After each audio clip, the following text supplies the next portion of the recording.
I just found this application to become a multinational game company. I could be just like Nintendo now! Nintendo starts their games off by finding a unique mechanic to base their games around. In 1983's Super Mario Bros., it was jumping. In 2023, the theme seems to be Acid Trip? Either way, Nintendo games are always based around a unique concept, as well as having hundreds of unique smaller ideas that last only a level or two. They also always focus on making their games fun. While you might think that is the primary goal of a game, to be fun, however, I've played enough competitive games to know that's not the case. When you think of Nintendo, you probably think of fun, family-friendly, and well-polished games. But I'm getting ahead of myself. All Nintendo games start with an idea.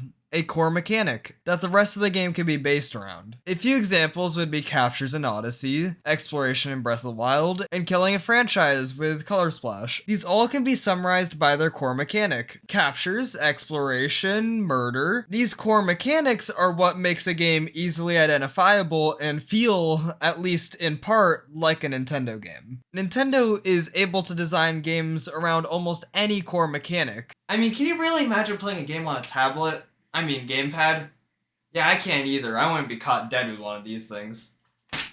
Why do you think this thing sold so poorly? Nintendo always puts making a fun game first, except for when they don't. Skyward Sword, anyone? They always want to make an enjoyable game. They achieve this through many methods, but the primary one is a heavy focus on moment-to-moment gameplay instead of having a story. Or instead of having permanent progression in games like Tears of the Kingdom or Breath of the Wild. They instead choose to have many short-term boosts in power. Getting a strong ancient sword from a guardian is useful for maybe half a fight, but despite that, it's nice to get strong weapons. It allows them to have constant rewards for exploration without making some sections incredibly powerful and others incredibly weak, harming the open-worldness of the game. It solves a core open-world problem. The average 3D Mario game released within the last 20 years all have one major thing in common. They will in a single level go through more ideas than your crazy uncle did last Thanksgiving. These fresh concepts last about a level, and before they can overstay their welcome, the game discards them. Many of the ideas can and have turned into full indie games, and it's hard to say that about other studios' games. The speed in which Nintendo goes through ideas makes them refreshing. I can't think of a single time I've ever had to grind for something in a Nintendo game. The games they release are so well paced, unlike my run. It's often ignored, but runtime is a key element to a game. The shorter the game is, the more dense its content is. Personally, I would prefer to play a 10 to 15 hour dense game than 40 hours of padded gameplay. While some Nintendo games can take a while, they have the content to back it. No matter if the game is Treasure Tracker's 7 hours of fun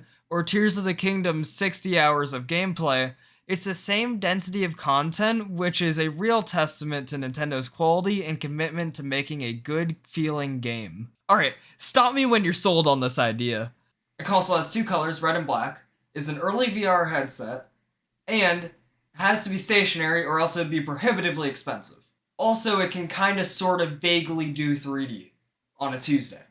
You didn't stop me? I thought that was enough. Alright, I know it'll sell you. A 2.5D Mario game. Correction, a cancelled 2.5D Mario game. Okay, so the Virtual Boy was Nintendo's joke of an in-between console, but it does illustrate that Nintendo is willing to make just about anything out of plastic. What I mean is, their software and hardware development teams are able to work together. Maybe a more successful one would work as a better example. The Wii perfectly illustrates this synergy between the software development team's wants and needs and what the hardware development team is able to provide. The software team wanted to develop games using motion controls and did not need all that much power. So games were cheaper and easier to produce on the Wii, allowing for games like Wii Sports and Resort to release, which introduced a whole generation, myself included, to gaming. Nintendo managed to create an easily accessible, unique concept that no other developer would even come close to paralleling,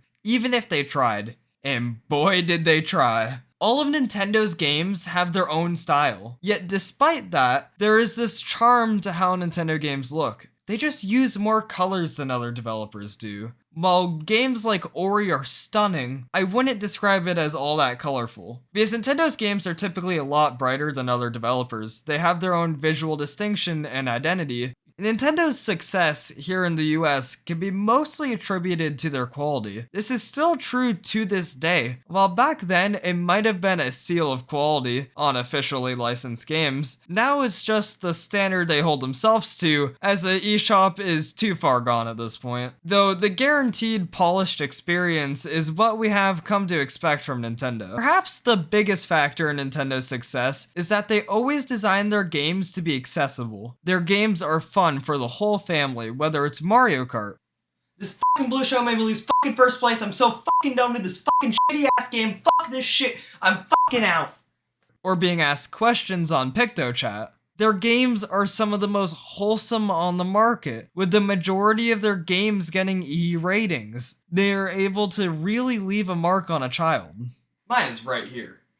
While many of their games' primary audience is kids, Nintendo has gone as record as saying that games designed for kids should not be any different than games designed for adults. A good game is a good game. This is what makes them different from other companies. By designing their child-friendly games not to be kids' games, but just a good game, it makes them last a lot longer. Admittedly, many games I played as a child don't hold up perfectly today. Sorry, I didn't have that much standards as a child. But Nintendo does a good job of creating games that will not only be good at the time, but in most cases will hold the test of time. I still enjoy playing Mario 3D World all these years later, even now that I'm much older. The way Nintendo's designers are decided is another interesting process. They pick designers not just on their game design skills, but also on them having a secondary skill, whether it's art, programming, or being able to snort a whole Smartie in 2 seconds. This ensures that unrealistic ideas won't need to be entertained, and as hardware has improved and new ideas can be experimented with, these strange new hardware can see itself doing some really interesting stuff. This is pretty clearly shown in the sphere walking in Mario Galaxy, for example. What, you think the GameCube can do spear walking? It's a fucking cube! What do you want it to do?